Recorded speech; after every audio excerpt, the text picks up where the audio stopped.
melanjutkan pembahasan tentang e-commerce e-commerce di Indonesia, baik itu TikTok Shop, Shopee, Tokopedia, dan sejenisnya ya. Saya tidak mau menyalahkan atau fokus pada satu perusahaan e-commerce. Jadi saya pukul rata aja semua. Mengapa penjual di e-commerce bisa menjual barang dengan harga yang lebih murah dan banyak pembeli yang tertarik? Yang namanya pasar itu pasti ada harganya, itu variatif, jadi bermacam-macam. Misalnya pasar A itu beda harganya dengan pasar yang B, pasar yang C juga begitu. Jadi masing-masing pasar itu harganya pasti berbeda-beda. Nah, mengapa kok bisa e-commerce itu bisa lebih banyak menarik pembeli, juga menarik banyak penjual? Nah, jawabannya itu sangat mudah. Sangat mudah sekali.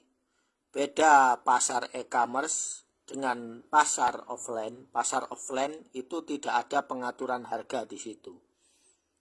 Jadi misalnya Anda buka toko di Pasar Senen. Nah, kemudian Anda menjual parfum.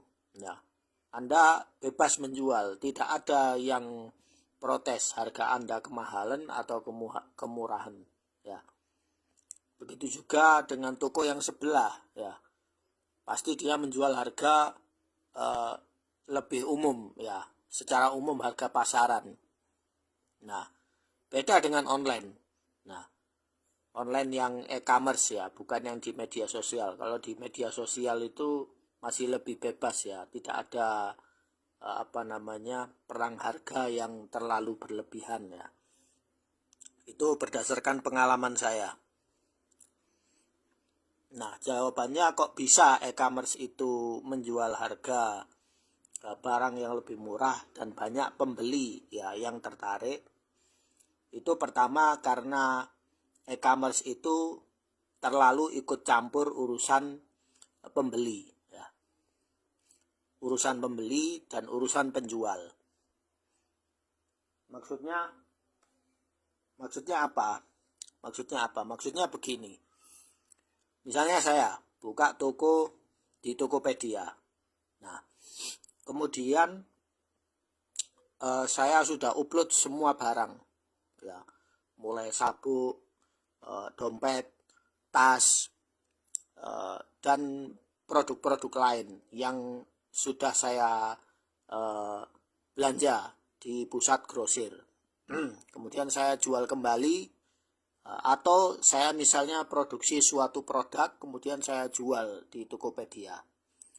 Misalnya selama 1 minggu, 2 minggu itu tidak ada pembeli sama sekali. Apakah Tokopedia akan diam dengan apa yang saya lakukan itu? Tentu Tokopedia tidak akan diam. Nah, mereka akan menyuruh kita untuk mengurangi harga. Nah, caranya gimana? Buat promo, buat flash sale, kemudian buat diskon, ya, buat potongan harga, buat cashback, buatlah free ongkir, supaya tertarik pembeli itu. Jadi mereka itu seperti mengontrol kita, para penjual ini, supaya menjual dengan harga yang supaya pelanggan itu membeli. Seperti itu. Nah, itu faktornya apa penyebabnya? Nah, penyebab utamanya supaya kalian tahu ya, cara berpikirnya e-commerce itu karena mereka membakar uang ya. Mereka sudah mengeluarkan duit banyak dan mereka tidak akan membiarkan toko itu sepi. Mereka ingin toko itu ada transaksi. Harus ada transaksi penjualan. Supaya uang ini transaksi muter terus, supaya mereka untung terus.